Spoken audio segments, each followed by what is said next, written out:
ሰላም ሰላም ውድ አድማጭ ተመልካቾች እንደምን ቆያችሁ?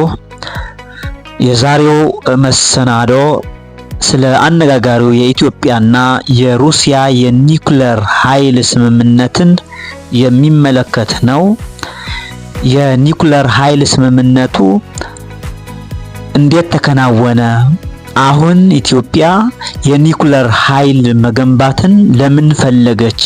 ለሚሉት ጥያቄዎች ባጭሩ ምላሹን ወደ እናንተ አደርሳለሁ። ከናንተ የሚጠበቀው ይህንን ቻናል ሰብስክራይብ፣ ቪዲዮን ላይክ፣ ሼር ማድረግ ነው ማለት ነው። እስከ መጨረሻ እንድትከታተሉ ጋብዛችኋለሁ።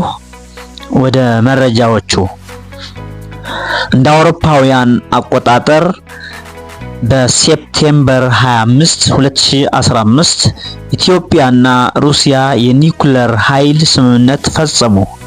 ስምምነቱም የቴክኒክ፣ የሰው ኃይል ስልጠና፣ ኢኮኖሚያዊ መዋቅር ሮድማፕ አፈጻጸምን ያካትታል። ጠቅላይ ሚኒስትር ዶክተር አብይ አህመድ የሩሲያ ፕሬዝዳንት ፑቲንን በማመስገን ንግግራቸውን ጀመሩ። በንግግራቸውም ኢትዮጵያ ሀገራችን በፈጣን እድገት ካሉ ሀገራት አንዷ ናት። ነገር ግን ፍላጎታችን ብዙ ነው፣ ምክንያቱም 130 ሚሊዮን ሕዝብ ያላት ሀገር ናትና በማለት ሀሳባቸውን ገልጸዋል። ስለዚህ የኒውክሌር ኃይል ለኢትዮጵያ አስፈላጊ እንደሆነ አስረድተዋል። ጠቅላይ ሚኒስትር ዶክተር አብይ አህመድ ኒውክሌር ኃይሉ ለኢትዮጵያ ኃይል ብቻ ሳይሆን ሕዝብ ነው ብለዋል።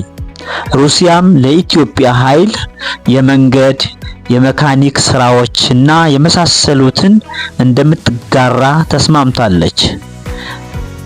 ለኒውክሌሩ ኃይል ስራ እንቅፋቶች ይሆናሉ ተብሎ የተገመቱትም የፋይናንስ ችግር፣ የሰው ኃይል ችግርና የቴክኒክ አቅም ችግር እንደሆነ በሮይተርስ ተዘግቧል።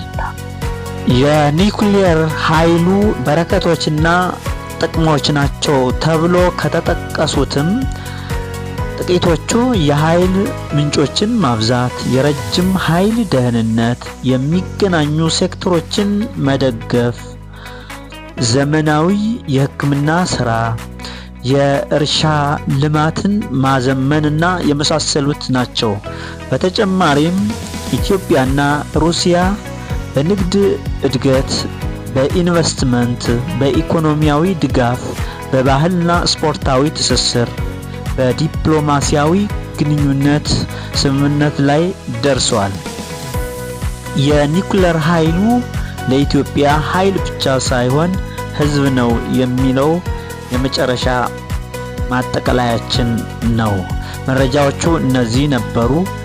ስለተከታተላችሁ አመሰግናለሁ። ይህንን ቻናል ሰብስክራይብ፣ ቪዲዮውን ላይክ፣ ሼር በማድረግ እንድትተባበሩ አሳስባችኋለሁ። መልካም ቆይታ።